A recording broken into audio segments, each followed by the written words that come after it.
Hello, my students. Before Morocco was a country on a map, before borders, flags, and modern cities, there was land, memory, and identity. A land where mountains protect silence, where the desert teaches patience, and where the sea opens the door to the world. Morocco is not just a place. It is a meeting point of civilizations, a conversation between Amazigh roots, Arab culture, African depth, and Mediterranean openness. It is a kingdom that learned how to change without losing itself. In this episode, we are not just telling history. We are listening to a story of kingdoms that rose and fell, of cultures that blended instead of disappearing, of identity that survived centuries of pressure, invasion, and transformation. So, stay with me till the very end, because the deeper we go, the more you'll realize something powerful. To understand Morocco, you don't just study it, you feel it. Let's begin this journey together. Part 1. Morocco's story does not begin with borders, flags, or modern cities. It begins with land, movement, and memory. Long before the idea of a nation existed, this land at the edge of Africa was already alive with journeys. Mountains rose, deserts stretched endlessly, and the Atlantic and Mediterranean met like two different worlds touching hands. People moved through this land for thousands of years, leaving behind traces of language, culture, and identity that would slowly blend into something unique. The earliest heartbeat of Morocco belongs to the Amazigh people.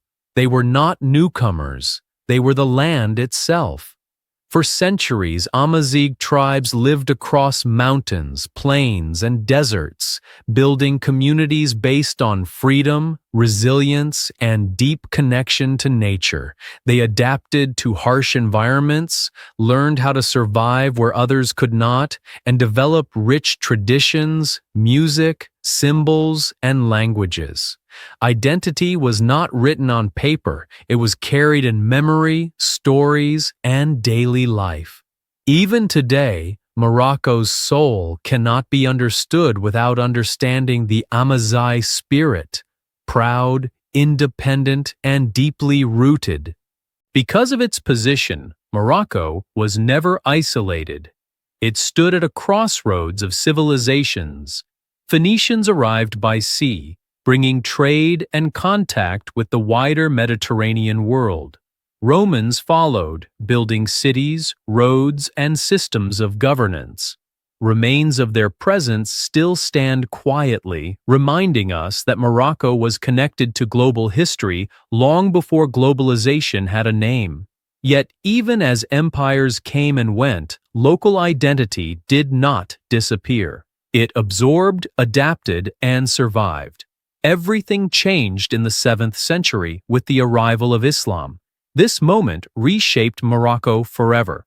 Islam did not arrive only as a religion, but as a new way of organizing society, knowledge, and power.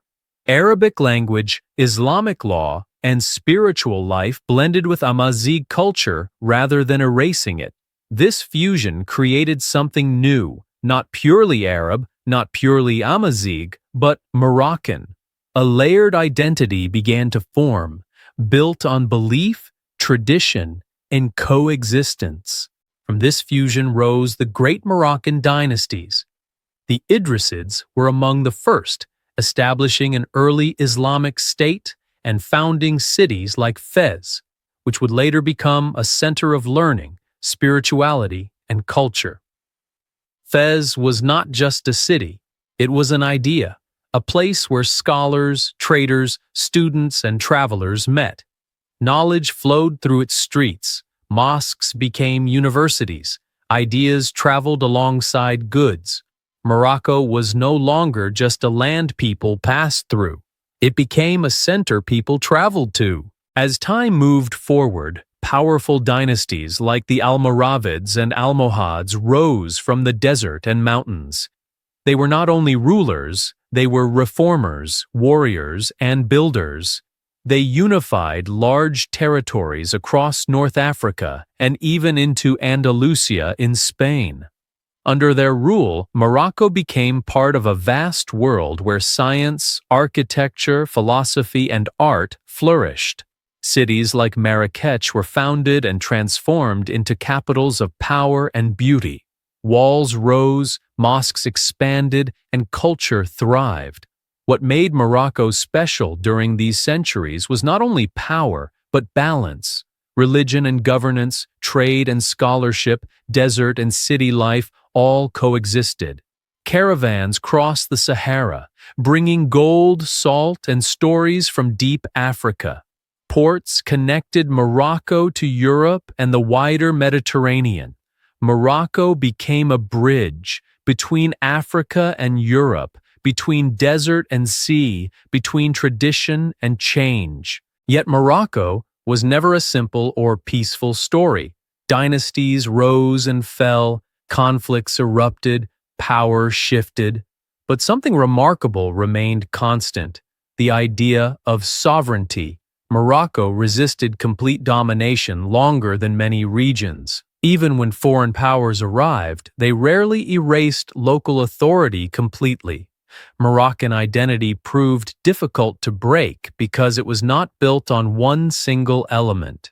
It was plural, layered, flexible. This identity became even more complex with the arrival of Andalusi Muslims and Jews expelled from Spain after 1492. They brought with them music, architecture, craftsmanship, and knowledge that deeply influenced Moroccan culture. Cities like Fez, Tétouan, and Chefchaouen absorbed this heritage, blending it with what already existed. Moroccan culture became richer, more detailed, more diverse, without losing its core. Music tells this story clearly.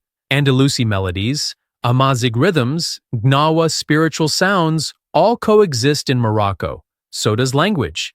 Darija, Amazigh languages, classical Arabic, later French and Spanish, Morocco speaks in layers, not in one voice. And this is not confusion, it is identity. Morocco's geography played a crucial role in shaping its character. The Atlas Mountains created strong, independent communities. The Sahara taught endurance and patience. The oceans opened doors to trade and influence. Every landscape shaped behavior, values, and imagination. Morocco did not become one uniform culture. It became a mosaic. As centuries passed, Morocco learned how to protect itself by adapting rather than resisting blindly. It negotiated, absorbed, and redefined itself constantly. This flexibility became its strength. It allowed the kingdom to survive while others disappeared. It allowed tradition and change to walk side by side. By the time modern history approached, Morocco was already old, experienced, and complex. It had known empires, faiths, scholars, warriors, and travelers.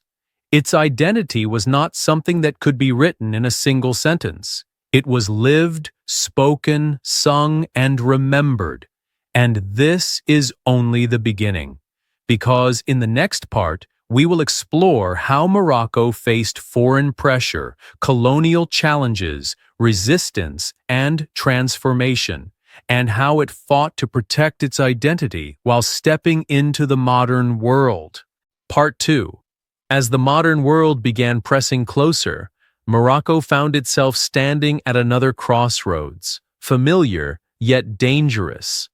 European powers were expanding aggressively, driven by trade, industry, and ambition. The Mediterranean and Atlantic were no longer just routes of exchange. They became pathways of control. And because Morocco had always been independent, strategic, and culturally rich, it naturally attracted attention. Pressure grew slowly at first, through diplomacy and trade, and then more openly, through political interference and military threat. Yet Morocco did not collapse easily. The Alauite dynasty, which still rules today, emerged in the 17th century and brought a new sense of continuity and legitimacy.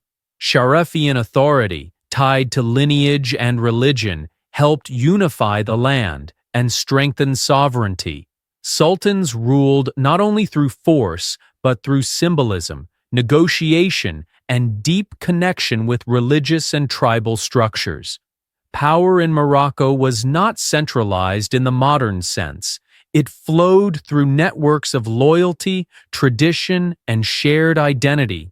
This made the kingdom resilient but also complex. As Europe grew stronger, Morocco faced increasing pressure to open its markets, accept foreign influence, and modernize rapidly. Treaties were signed under unequal conditions. Debt accumulated. Foreign advisors entered Moroccan institutions, and gradually, control slipped from Moroccan hands without a single decisive battle. By the early 20th century, Morocco was divided into protectorates, mainly under French and Spanish control. On paper, the Sultan remained. In reality, real power had shifted. Colonial rule brought deep contradiction. On one hand, infrastructure developed: roads, ports, railways, administration. Cities expanded. Modern systems were introduced. On the other hand, Moroccan society was deeply disrupted. Land was taken. Traditional systems were weakened. Culture was often treated as something backward to be managed or reshaped, and identity was challenged in subtle ways through language, education, and economic structure. But Morocco did not lose itself. Resistance did not always look like open rebellion. Sometimes it looked like preservation. Families passed down language and customs. Religious institutions protected moral authority. Art, music, and ritual continued quietly. And when resistance did erupt openly, it carried centuries of memory behind it. Leaders, tribes, and movements rose to defend dignity and sovereignty.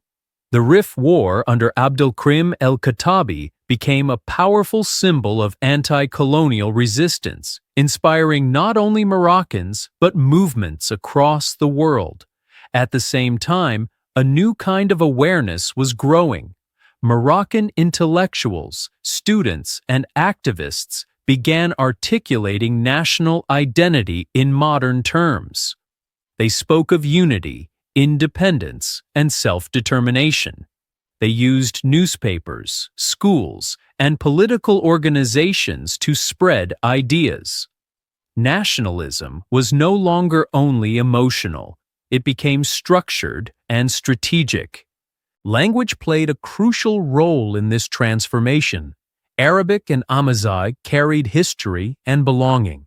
French and Spanish, though imposed, became tools that Moroccans learned to use strategically, to negotiate, to study, to argue on global stages.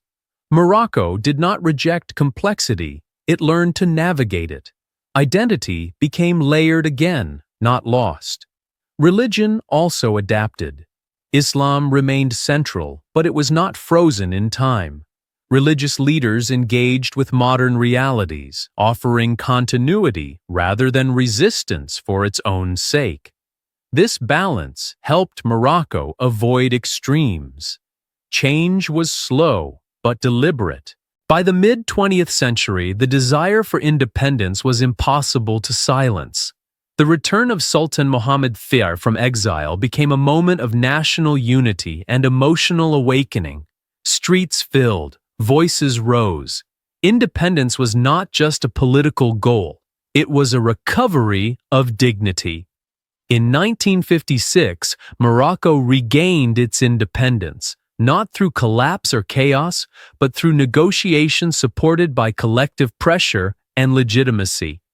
Independence, however, was not the end of the struggle. It was the beginning of another challenge, building a modern state without losing the soul that had survived centuries of change. Morocco faced questions familiar to many post-colonial nations. How do you modernize without erasing tradition? How do you unite diverse regions and identities? How do you move forward while honoring the past? The monarchy played a central role in navigating this path. It became a symbol of continuity, stability, and national unity. While political tensions existed and still exist, Morocco avoided the extreme ruptures seen elsewhere. Reform came gradually. Institutions evolved, education expanded, urban life transformed. Yet villages, traditions, and spiritual life remained deeply present. Morocco's identity after independence was not singular or simple. It was Arab and Amazigh, African and Mediterranean, traditional and modern, religious and open. This complexity sometimes created tension, but more often it created richness. Moroccan society learned to live with contrast, to balance speed and patience, memory and ambition. As decades passed, Morocco continued adjusting to a globalizing world. Tourism opened the country to millions of visitors. Migration connected Moroccan families to Europe and beyond. Remittances, ideas, and cultural exchange flowed back. Morocco was no longer just a kingdom with a past, it was a nation actively shaping its future. And still, through all of this, the core remained: hospitality, family, faith, rhythm, a sense of belonging to land and history. These were not erased by modernization, they adapted to it. In the next part, we'll explore contemporary Morocco, its social changes, youth, challenges, creativity, and the ongoing conversation between tradition and transformation that defines Moroccan life today.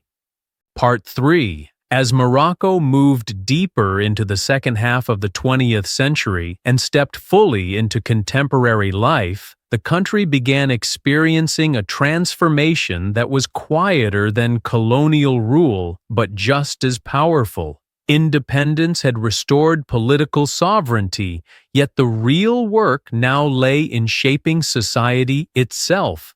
The challenge was no longer resisting foreign control, but learning how to live with change without losing meaning.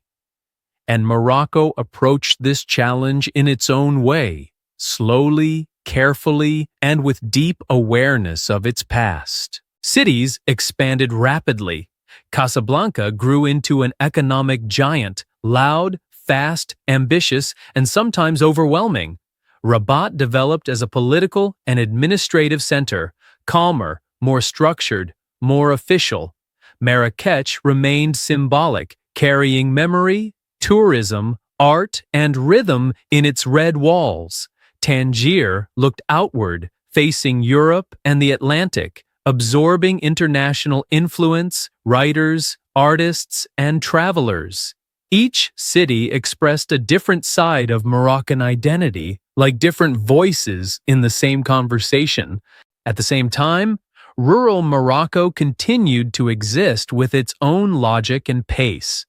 Villages in the Atlas Mountains, the Rif, the Sahara, and the plains lived closer to tradition, family, and land. This contrast between urban and rural life became one of the defining features of modern Morocco. Progress did not erase difference, it highlighted it.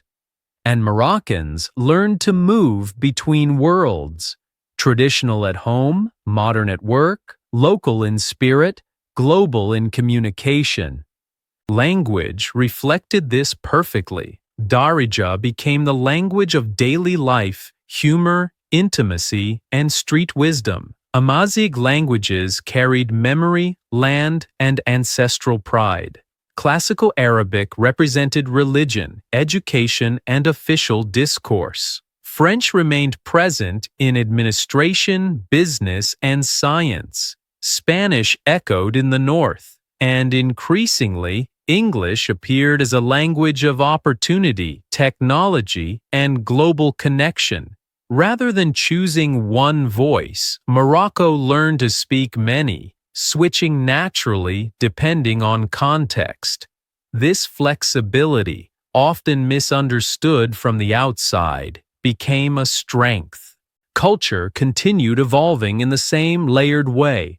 Music blended tradition and innovation. Nawa rhythms met jazz and electronic sounds. Andalusi music coexisted with rap, hip-hop, and fusion. Young artists used modern forms to express old questions: identity, injustice, hope, belonging. Cinema and literature began telling Moroccan stories with honesty, exploring themes that were once whispered but rarely spoken publicly. Art became a mirror, sometimes uncomfortable, but necessary. Religion also adapted to modern realities. Islam remained central to Moroccan identity, shaping values, rhythms of life, and moral reference. Yet it was practiced with a sense of balance that reflected Morocco's historical openness. Faith coexisted with daily pragmatism. Mosques stood next to cafes.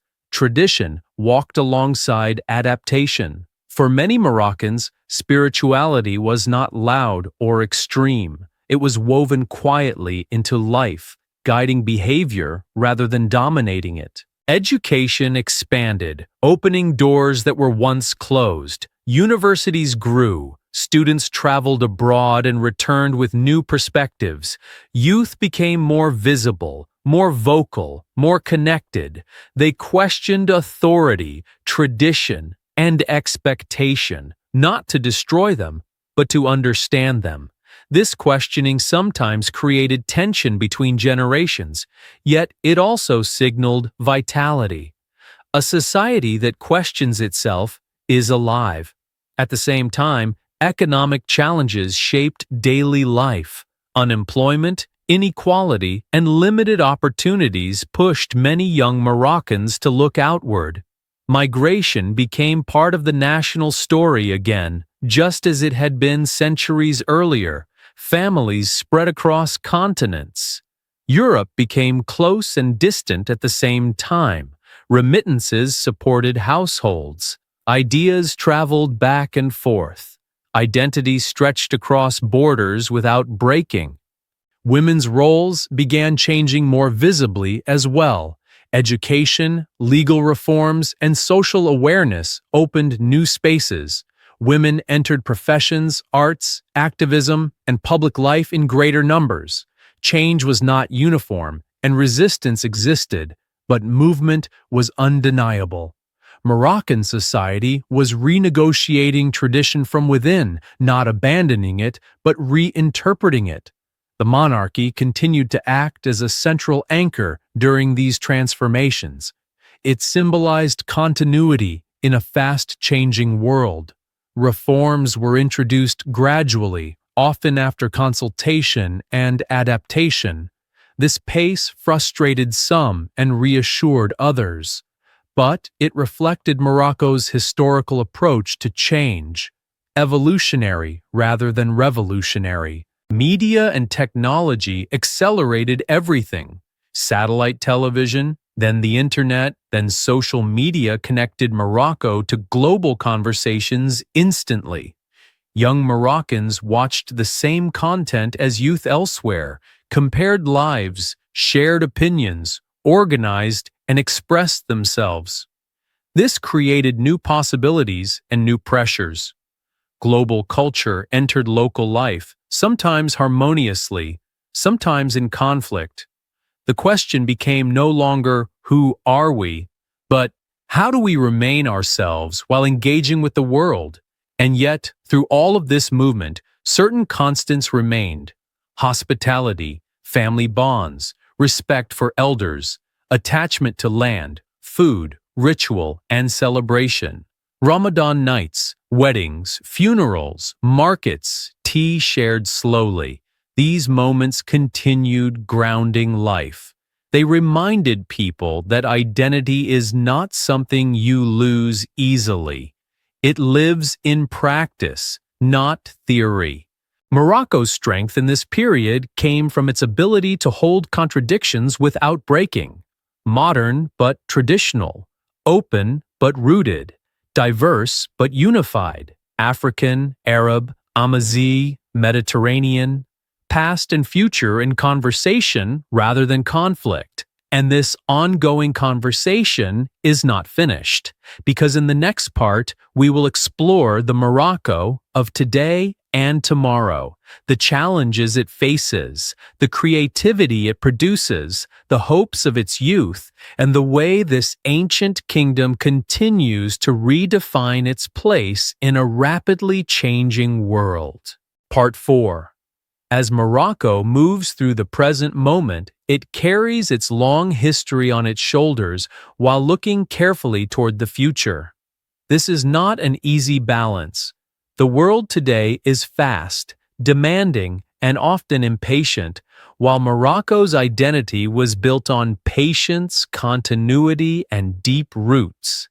And yet, this tension between speed and depth has become one of the defining experiences of modern Moroccan life. One of the most visible forces shaping today's Morocco is its youth. A large part of the population is young, connected, curious, and ambitious. They grow up with smartphones, global media, and instant access to the world. They see how people live elsewhere. They compare opportunities. They dream big. At the same time, many face economic limits, unemployment, and uncertainty. This contrast creates a powerful energy, sometimes hopeful, sometimes frustrated, but always alive. Moroccan youth are not silent observers of their country. They are active participants in shaping its direction. Education and skills have become central to this struggle. Families invest heavily in schooling, believing knowledge is the bridge between tradition and opportunity.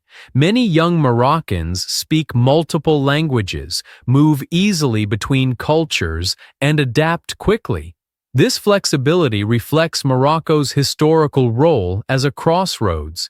Yet, education alone does not always guarantee opportunity, and this gap between effort and reward becomes one of the most emotional challenges of modern life. At the same time, Morocco has been transforming its infrastructure and economy.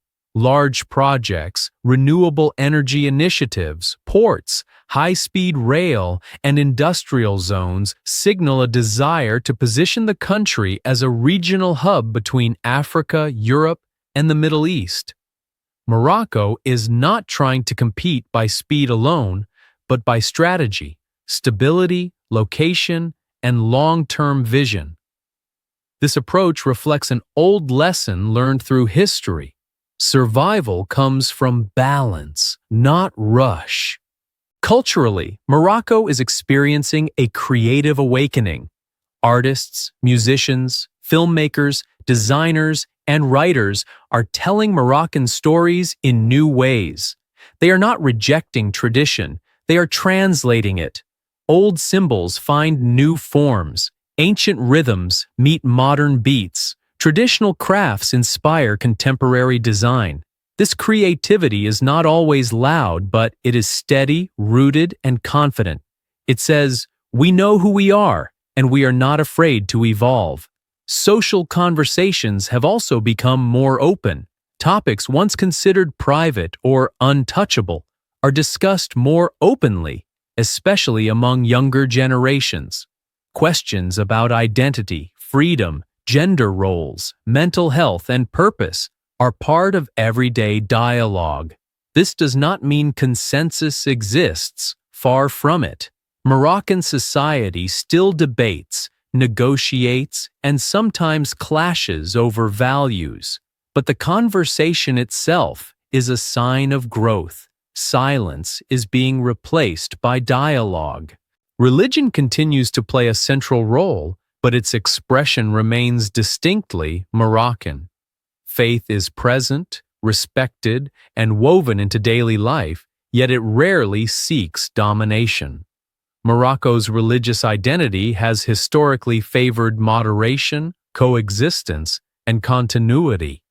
This tradition remains important in a world where extremes often get attention. For many Moroccans, spirituality is not a political statement, but a personal compass that helps navigate change. Another defining element of modern Morocco is its relationship with the outside world. Millions of Moroccans live abroad, forming a global community that remains deeply connected to home. These connections bring economic support, ideas, and cultural exchange. They also create a sense of dual belonging, being Moroccan while living elsewhere, carrying the country inside even when far away. This global Moroccan identity is not new, it is simply more visible now. Tourism, too, plays a major role in shaping how Morocco is seen and how it sees itself. Visitors come seeking authenticity, beauty, history, and warmth. And Morocco offers all of that. But this also raises questions. How do you share culture without turning it into performance? How do you welcome the world without losing intimacy? These are questions Morocco continues to navigate carefully.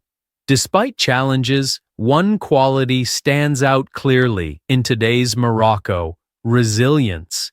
It is visible in families supporting each other, in communities adapting creatively, in individuals finding dignity even in difficulty. This resilience is not loud or dramatic. It is quiet, practical, and deeply human. It comes from centuries of learning how to survive change without losing meaning. And this resilience shapes the national character. Moroccans know how to wait, how to adapt, how to hold multiple truths at once. They know that identity is not something fixed in the past, but something lived every day. This understanding allows Morocco to move forward without rushing, to modernize without erasing, to open without dissolving. As the country faces global challenges, climate change, economic pressure, technological disruption, it draws on its long memory. The desert teaches patience, the mountains teach endurance, the sea teaches openness. Morocco's geography has always shaped its psychology, reminding its people that survival depends on harmony with environment, community, and time. And yet the story is not complete, because the most important question now is not where Morocco came from, but where it is going. What kind of future will it build for its youth? How will it protect its diversity while strengthening unity?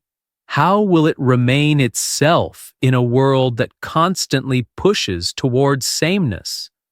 These questions do not have simple answers, but Morocco has never been a land of simple answers. It has been a land of layers, dialogue, and continuity. And in the final part, we will reflect on what Moroccan identity truly means, beyond politics, beyond history books, and why this kingdom, shaped by centuries of movement and memory, continues to stand with quiet strength in the modern world. Part 5. To understand Morocco at its deepest level, you have to move beyond dates, dynasties, and events, and listen instead to the quiet rhythm that runs through everyday life. Morocco is not only a country you visit or study, it is a feeling you enter. It lives in the slow pour of tea, in conversations that take time, in the way people greet each other, in the balance between patience and pride. And this feeling did not appear by accident. It is the result of centuries of learning how to exist between worlds without losing oneself. Moroccan identity was never built on purity or separation. It was built on encounter. Amazigh roots met Arab language. African depth met Mediterranean openness. Desert endurance met ocean curiosity. Islam shaped values while local traditions shaped expression. Instead of choosing one identity and rejecting others, Morocco learned to carry many at once. This is why Moroccan identity feels layered rather than rigid, lived rather than declared. And this layered identity explains something important. Morocco's strength has never been loud. It does not come from domination or expansion. It comes from continuity. While empires rose and disappeared, Morocco remained. While borders shifted elsewhere, this kingdom held its center, not because it refused change, but because it understood how to absorb change without dissolving. This ability to adapt quietly is visible everywhere, in architecture that blends old and new, in families that respect elders while raising modern children, in cities that grow without erasing memory, in young people who question tradition but still feel deeply attached to it. Morocco is not frozen in the past, nor is it rushing blindly into the future. It walks forward while looking inward. One of the most powerful expressions of Moroccan identity is dignity. Dignity in simplicity, dignity in hardship, dignity in patience. This dignity does not need recognition. It exists in how people carry themselves, how they endure difficulty, how they protect family and community. Even in moments of frustration or uncertainty, there is a quiet sense of belonging to land, to history, to something larger than the individual. And this is why Moroccan identity cannot be reduced to stereotypes. It is not just hospitality, not just tradition, not just color and spice and music. It is also contradiction, debate, doubt, aspiration. Morocco is a country that argues with itself while remaining whole, that questions itself without breaking, that changes without forgetting. For Moroccans living abroad, this identity travels with them. It lives in language mixed with other languages, in food cooked far from home, in values passed to children born elsewhere.